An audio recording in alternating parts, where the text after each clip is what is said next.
हमारी मीटिंग का बंदोबस्त हो गया? Yes sir. सूर्यदेव सिंह को आप जेल के तहखाने में मिल सकते हैं।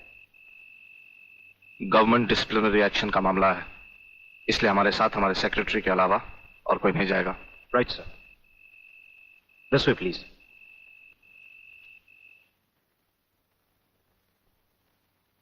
आप इधर उधर देखने की तकलीफ मत उठाइए मंत्री साहब, हम देख भी चुके हैं और सुन भी चुके हैं। यहाँ दीवारें तो हैं लेकिन इनके कान नहीं। आपका वागले से अलग हो जाना, वागले का भरी अदालत में आपके खिलाफ बयान देना, आपका गिरफ्तार होना भाई ये सब मेरी समझ में पूरी तरह से नहीं आया। इसलिए तो आपको हमने याद किया है।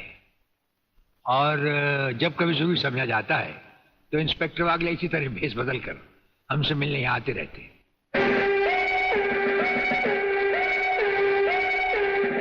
सर, ब्रिगेडियर साहब का हमसे अलग होना, जेल में आ जाना, इससे दुश्मन हमें कमजोर समझकर लापरवाह हो जाएंगे और उनकी इसी लापरवाही का फायदा उठाकर हम उनकी जड़ें आसानी से काट सकते हैं। हम जिन जराइम की तलाश में हैं, उसकी कुछ जड़ें इस जेल की चार दीवारी में भी पैवस्त हैं। उन्हें ढूंढकर निकाल कर हमें खोदना होगा। और मंत्री साहब, आपसे खास बात ये कहना थी कि हमारी गैर हाजिरी में इंस्पेक्टर वागले आपसे हॉटलाइन पर बातचीत किया करेंगे। ये जब कभी भी आपसे कहें, आप हमारे लिए रिहाई के ऑर्डर भिजवा दीजिएगा। ठीक है, आप जब चाहेंगे आपकी रिहाई के ऑर्डर्स भिजवा दिए जाएंगे। नमस्कार। Cheers!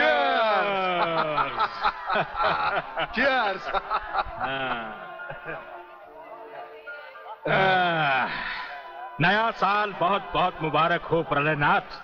नया साल तुम्हें मुबारक और सूर्यदेव सिंह का जेल जाना मुझे मुबारक।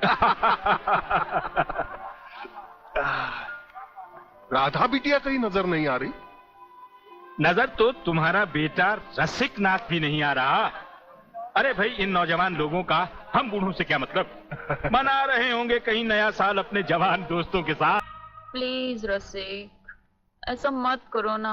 अगर ऐसा नहीं करूंगा तो नए साल का सेलिब्रेशन अधूरा रह जाएगा मेरी जान। रसिक, तुम जानते हो मैं तुम्हारे बच्चे की माँ बनने वाली हूँ। माँ? यानी प्रेग्नेंट?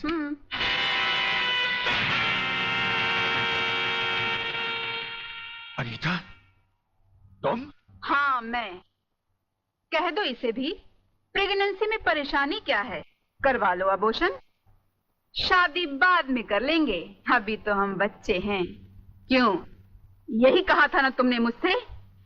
और न जाने किस किस से कहा होगा। अनीता, अनीता, कब तक तुम मुझे यूं ही ब्लैकमेल करती रहोगी? राधा, राधा ये सब तुमसे झूठ बोल रही है। ये मुझे बदनाम करना चाहती है। इसकी बातों में मत आना तुम। मैं भी तुम्हारी तरह इसकी भोली भाली बातों में आकर इसके बच्चे की माँ बनने वाली हूँ। मेरे बच्चे की माँ? अरे ना जाने किस किस का पाप अपने पेट में पालकर तू मुझे उसका पाप बना रही है। रसिकनाथ, जिसका पाप मेरे पेट में है, उसे पापी का अंत करने आई हूँ।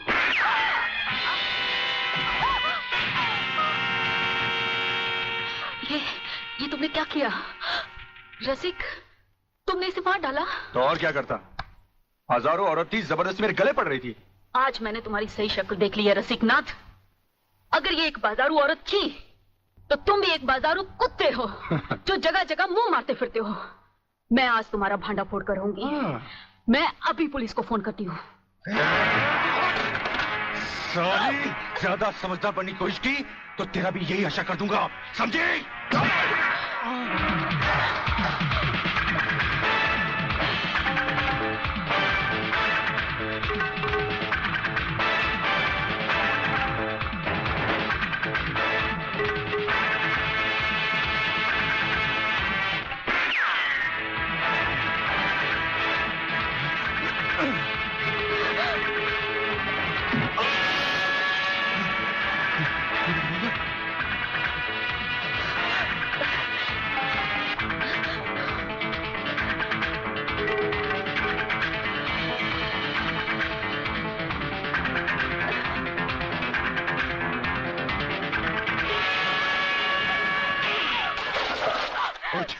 पुलिस को बताएगी, पुलिस को बताएगी। जिंदा रहेगी तो पुलिस को बताएगी ना। न रहे बांस न बजेगी बांसुरी। मैं तुझे खत्म कर दूंगा कमीनी।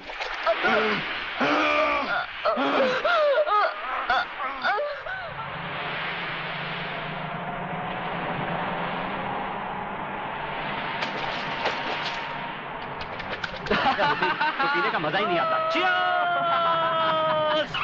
अरे क्या हुआ?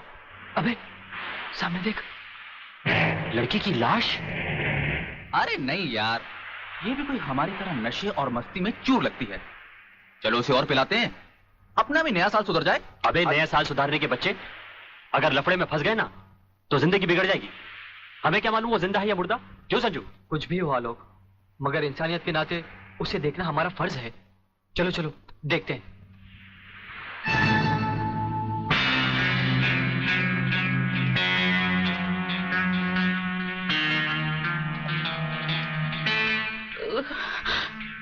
मुझे मत मारो प्लीज।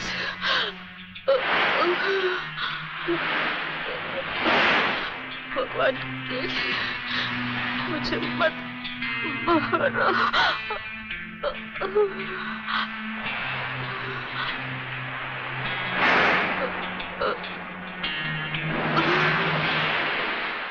अरे ये तो फिर से बेहोश हो गई। लगता है किसी ने इसे बहुत मारा है। चलो इसे अस्पताल ले चलते हैं। डॉक्टर साहब। यस, क्या बात है? डॉक्टर साहब ये लड़की बहुत सीरियस है, आप बचा लीजिए प्लीज। लड़की? कहाँ है लड़की? कौन है ये? हम नहीं जानते। तुम नहीं जानते तो इसे लेके क्यों आए हो? कहां से लाए हो? बीच से। ये हमें बीच पर बेहोशी की हालत में मिली थी। बेहोशी की हालत में?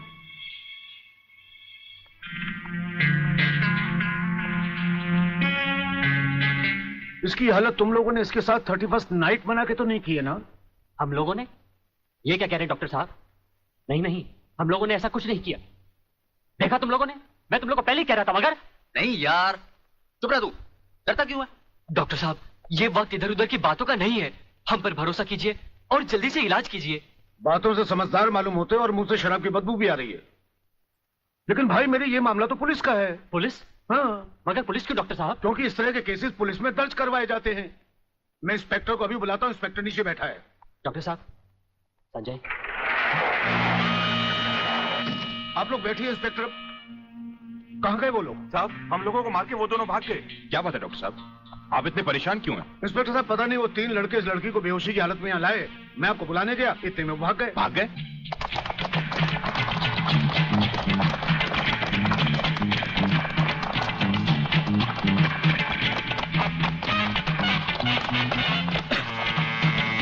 अरे जल्दी कर।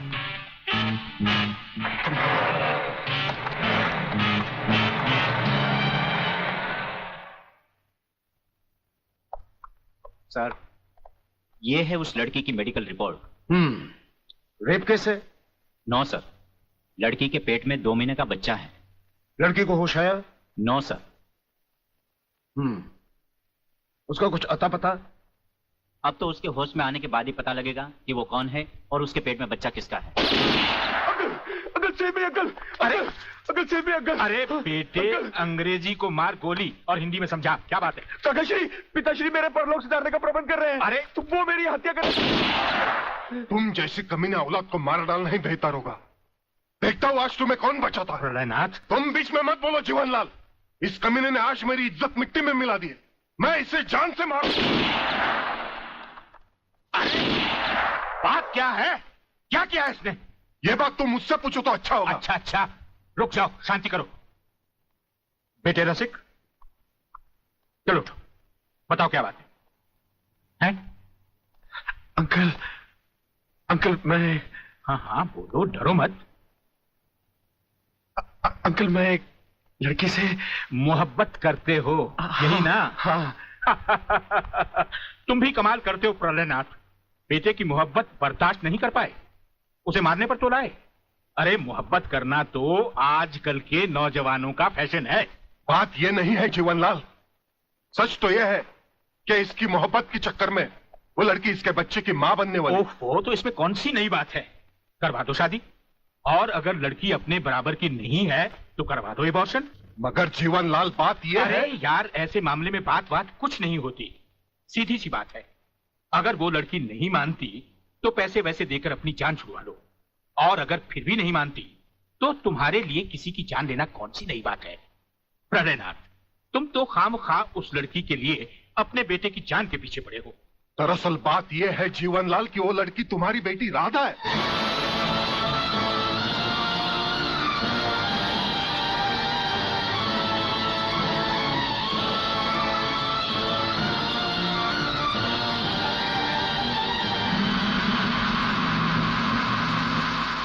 सारी चीजें दर्ज कर ली?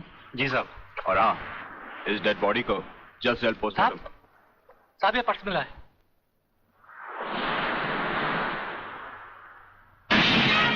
संजय आर चौहान। मेरा पर्स बीच पर या अस्पताल में गिरा है। अगर वो पुलिस को मिल गया तो कहीं हम फंस ना जाए। नहीं यार, अरे जब हम लोगों ने कुछ बुरा किया ही नहीं है तो हम फंस क्यों जाएंगे? अरे मैंने पहले ही कहा था कि इस चक्कर में मत पड़ो, उल्टे फंसेंगे। लेकिन मेरी सुनी किसने थी? मैं कहती हूँ डर डर के कब तक ये बात सबसे छुपाते रहोगे। चलो माँ जी को सब सच बता देते हैं, सब ठीक हो जाएगा।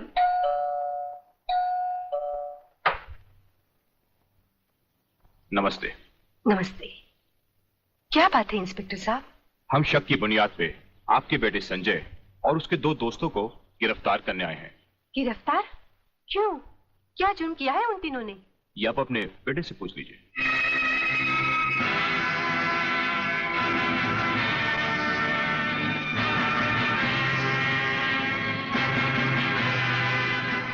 वाह गोटिया वाह, क्या खुशखबरी लाया है।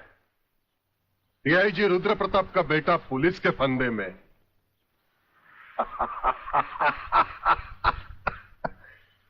बाप ईमानदारी की मौत मर गया, अब बेटा कानून की मौत मरेगा।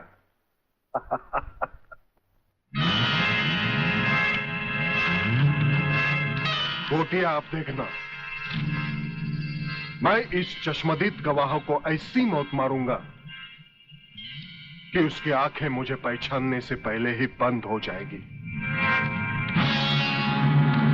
तुम उस डॉक्टर को खरीद लो और रिपोर्ट तैयार करवाओ जो मैं चाहता हूं।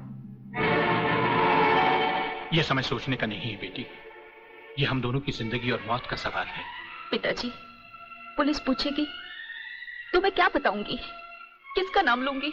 पुलिस को तुम ये बताना कि तुम्हारे साथ बलात्कार हुआ है। हाँ बेटी, बलात्कार। प्रलयनाथ की प्रलय से बचने का ये एक ही तरीका है। तुम उन्हीं 3 लड़कों का नाम पुलिस को बता देना जिन्होंने तुम्हें अस्पताल पहुंचाया है। पिताजी, लगता है पापियों के साथ रहकर आपका दिमाग भी उन्हीं की तरह हो गया है। आप ये कह रहे हैं मैं उन लड़कों को फांसी के फंदे तक पहुंचा दूं जिन्होंने मेरी जिंदगी बचाई? नहीं पिताजी, मैं ऐसा हरगिज नहीं करूंगी, हरगिज नहीं करूंगी।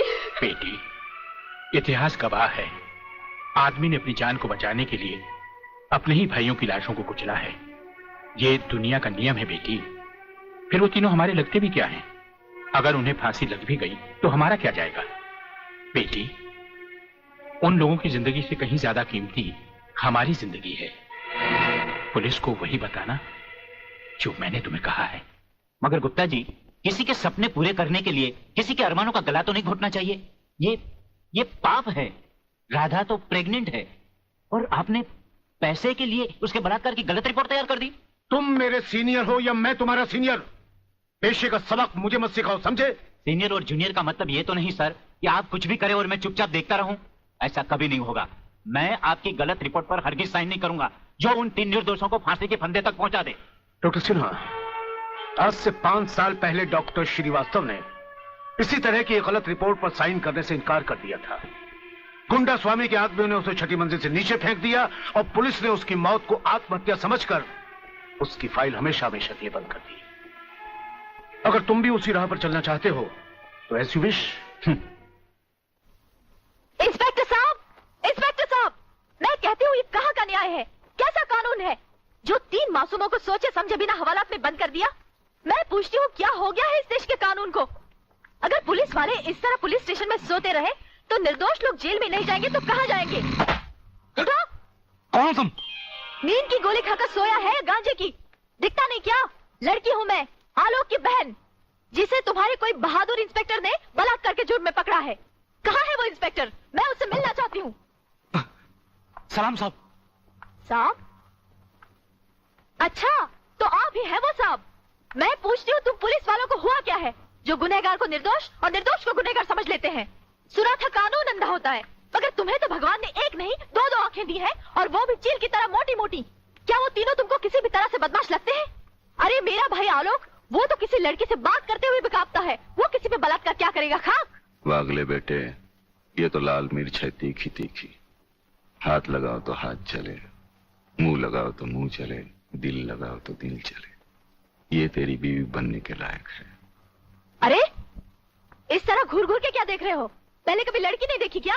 लड़कियां तो बहुत देखी, लेकिन तेरे जैसे तीखी पहली बार देखी। क्या तीखी? क्या नाम है तुम्हारा? शांति शांति शांति शांति शांति शांति। वाह, क्या कमाल का नाम रखा है चुन के माँ बाप ने, शांति, जो इस देवी के चेहरे और जुबान से शहद की तरह टपक रही है। हाँ? हंस क्या रहे हो दांत निकाल कर? मुझे अपने भाइयों से मिलना है। हवलदार, मिलने दो इसे। साहब, उन तीनों को अस्पताल ले गए शिनाख्त के लिए।